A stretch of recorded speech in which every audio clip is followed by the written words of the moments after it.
Buenas tardes, hola a todos, a todes y a todas, espero que se encuentren muy bien. He terminado de ver, de revisar con mucha atención y muchísimo entusiasmo todos sus trabajos. La verdad que han hecho un trabajo realmente valioso y muy interesante. Les recomiendo, si no han podido hacerlo, que revisen los trabajos de sus compañeros, de sus compañeras.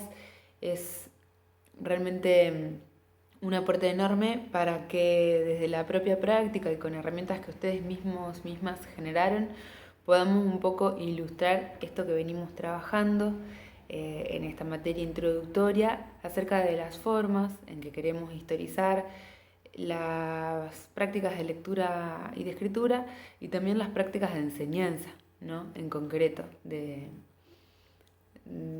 las prácticas de enseñanza de la lectura y de la escritura. Algo que venimos trabajando es que no vamos a mirar la historia de forma lineal o de forma evolutiva, entendiendo que todo lo viejo es malo y todo lo nuevo es bueno, ¿no? Como desde ese lugar sencillo o simplista de alguna forma, sino que lo que vamos a ver, o lo vamos a intentar hacer es historizar tomando en cuenta las tensiones, las negociaciones, los vacíos también que van apareciendo, las articulaciones entre también distintos actores y actrices. Y vamos a eso, intentar sobre todo romper con algunos eslóganes. En este ejercicio la idea era trabajar con fuentes, buscar esto que nosotras estamos leyendo la teoría en las fuentes mismas, en cuadernos que tuvieran a mano de distintos momentos históricos, y tratar de hacer un análisis a partir de algunas herramientas teóricas. Como pudimos ver, aparecen expresiones de estos como dos grandes modelos, digamos, de alfabetización que podríamos sintetizar en los modelos de marcha sintética y en los modelos de marcha analítica con sus múltiples variantes, ¿no? Porque cuando hablamos de modelos de marcha sintética, que son esos modelos que trabajan a nivel de la decodificación, ¿no? Y trabajan desde unidades pequeñitas de la lengua, como son los grafemas y los fonemas, pasando luego por la sílaba y llegando finalmente a la palabra y luego al texto, ¿no? De forma gradual. Y los de marcha analítica, que serían esos métodos que trabajan con unidades mayores de significación, que pueden ir desde la palabra, la oración, hasta el cuento, un texto, ¿no? Literario, una canción que vemos.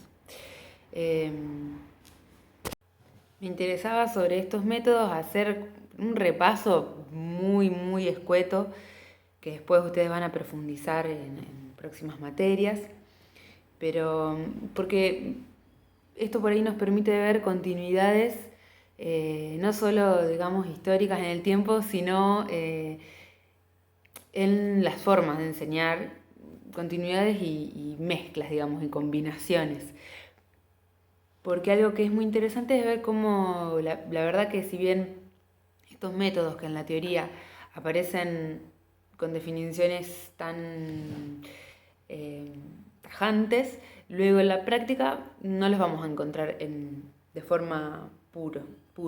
No aparecen estas corrientes en estado puro en el aula, ni siquiera en los materiales o en los libros de texto, porque ahí también vamos a ver que existe una enorme distancia entre lo que sería esa teoría desarrollada en un ámbito como más experimental, ¿no? Decía, la distancia entre esa teoría de la política pública, digamos, y luego la práctica de enseñanza. Ahí hay enormes baches y es muy interesante de ver, a mí me parece como muy rico de ver.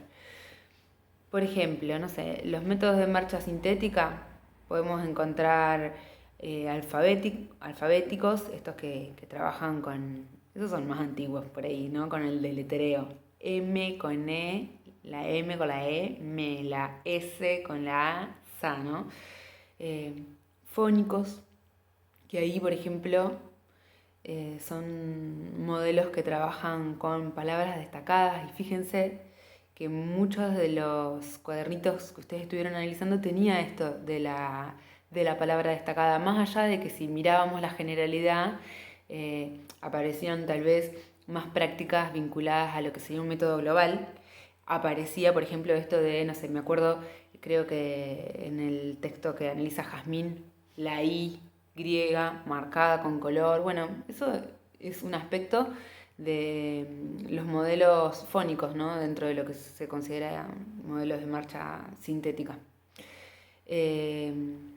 O esta cuestión de la inducción, cuando aparecen muchas palabras con la letra repetida y se pone énfasis ahí. Bueno, esas son características de modelos de marcha sintética. Y fíjense que aparece muchísimo en los cuadernos que ustedes estuvieron analizando, en donde también la generalidad parecía mostrar un modelo de marcha global. Bueno, dentro de los de marcha sintética también aparece el trabajo con las sílabas y los trabajos psicofonéticos, que esto también empezó a aparecer ahora recientemente. Vi en cuadernos que trabajaban con conciencia fonológica, con rimas. Bueno, este trabajo, no me acuerdo si era en este de las rimas, pero en el que se comparan sílabas, ¿no?, de distintas palabras.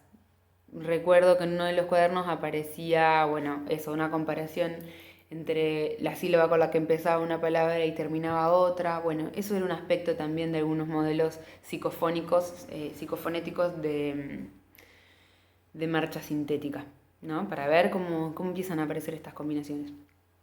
Y dentro de las experiencias o de los distintos tipos de modelos dentro de lo que es la marcha analítica, aparece el tradicional modelo del trabajo con la palabra, del look and say, que ahí están estos ejercicios que aparecen en todos lados del dibujito, con la palabra al lado, de la palabra generadora. También aparecen las experiencias con el trabajo con la oración, o con oraciones simples o sintagmas nominales, que muchos de ustedes traían a colación o hacían la pregunta acerca de, bueno, el trabajo con el nombre propio, el trabajito con el registro de la fecha y del tiempo, ¿no?, del estado del climatológico, digamos, que le presentan a los chicos y a las chicas un repertorio de palabras seguras, ¿no?, que se van escribiendo una y otra vez. Y después, bueno, el trabajo con los cuentos, las canciones, con las rimas, en donde el texto se lee varias veces y se usa para reconocer algunas palabras, que fíjense que ahí también hay algo de memorización, ¿no? Que por ahí vinculamos más la memorización con los modelos de marcha sintética, y acá en esta repetición una y otra vez de las palabras. Bueno, son prácticas de memorización y de repetición. Entonces era re interesante, me pareció muy interesante ver en los trabajos y en los análisis que ustedes hacen estos aspectos, ¿no? En donde por ahí métodos que parecen ser tan o pertenecer tan a una corriente aparecen con combinaciones.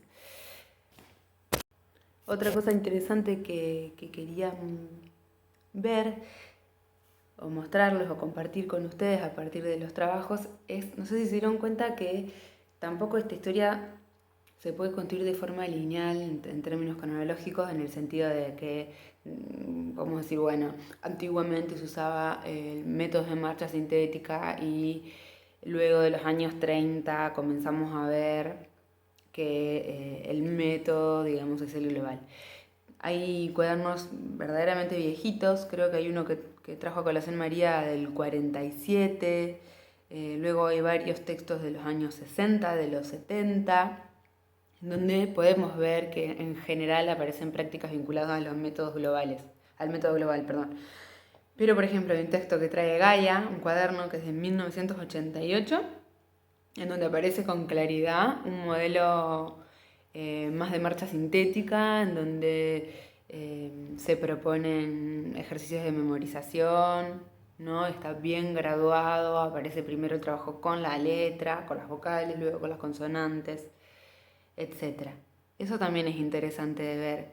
Y después ver que hay prácticas más modernas, si se quiere, ¿no? De los cuadernos de los años 90, de los cuadernos actuales, con los que están trabajando ahora en el contexto de pandemia, en donde aparecen prácticas muy, muy, muy viejitas, como el coloreado de letras, el recorte de letras, ¿no?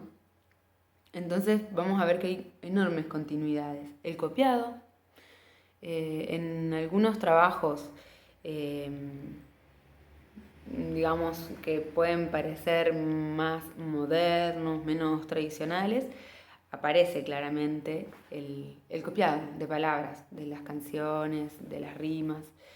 Esto me resultó también muy interesante de ver.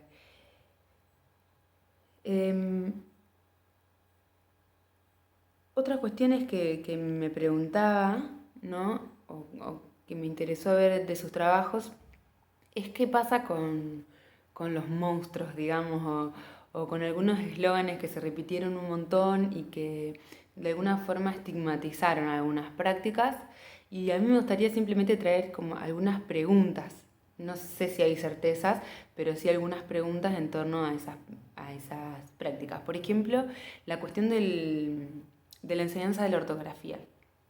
Hay un cuaderno que creo que lo trae Valeria, que es del 84, que creo que Valeria dice que es el quinto cuaderno del año, en donde el niño, dueño del cuaderno, ya escribe de forma corrida, con una letra muy prolijita, en cursiva, y en donde, por ejemplo, aparecen claramente el uso de las tildes, aparece como mucha corrección ortográfica.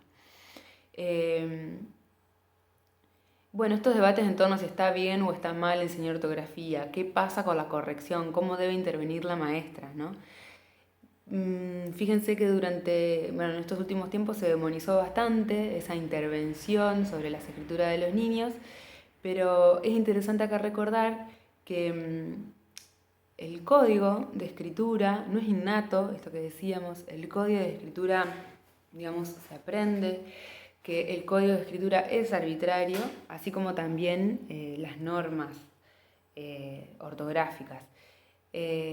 Entonces, digamos, no hay forma de aprender esa norma si alguien no la enseña. Si bien después podemos discutir en torno a los distintos modos de intervenir con la corrección, ¿no? Y de indicar qué es correcto y qué es incorrecto. Bueno, ahí aparece un debate interesante. Ustedes marcaban en algunos trabajos la forma, ¿no? O observaban la forma en que los docentes y las docentes corregían. Uno de los cuadernos viejitos tenía unas correcciones que eran bastante autoritarias en torno a no sabe la lectura, por ejemplo. Bueno, no sería en este caso una cuestión ortográfica, pero sí un modo, ¿no? De intervenir y de enseñar. Otra pregunta que ustedes se hacían era acerca de qué pasaba con los textos literarios. Evidentemente en los cuadernitos más viejos no había un lineamiento tan claro como en los de los últimos tiempos acerca de la importancia del texto literario. Y ahí es interesante también, eso me parece, no significa que si no aparece en el registrado en el cuaderno no se leyera texto literario, pero sí da cuenta de la importancia que empieza a tener el texto literario en los últimos lineamientos o las últimas, ¿no? Políticas educativas que se han propuesto. Y me hacía también la pregunta acerca de cómo, esta insistencia en el texto literario tiene que ver también con,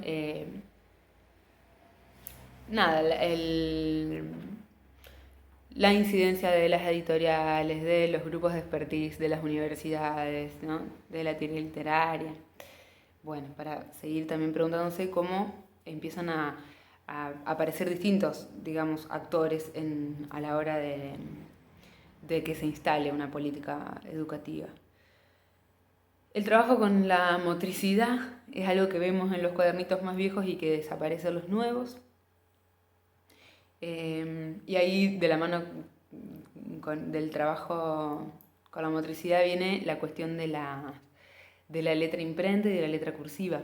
Fíjense que en los cuadernos más viejitos aparecía un trabajo muy fuerte, muy importante con la cursiva, y se enseñaban en simultáneo las imprentas y las manuscritas.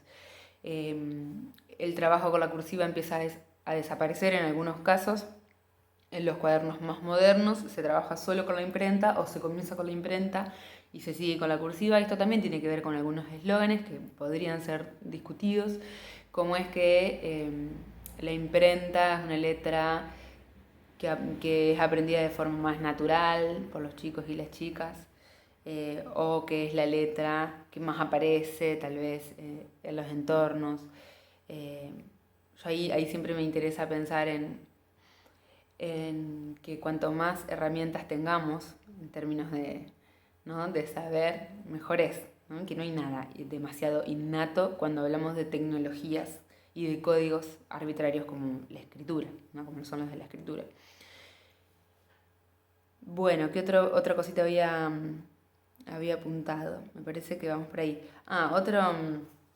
Otra intervención que me resultó muy interesante, si bien no era el tema que veníamos trabajando, es la de qué pasa con los currículums ocultos. Uno de los compañeros, Jorge creo, analiza unos libros de Ecuador, ¿no?, y se pregunta por esto: ¿qué representaciones de clase, de género aparecen en los libros? Es una pregunta muy interesante. No solo en los libros, sino también, ¿no?, en lo que se dice en los libros escolares. Mi mamá me mima, ¿no? Como ahí también se reproducen roles, estereotipos y marcas de clase también en los libros de lectura, todo lo que se enseña.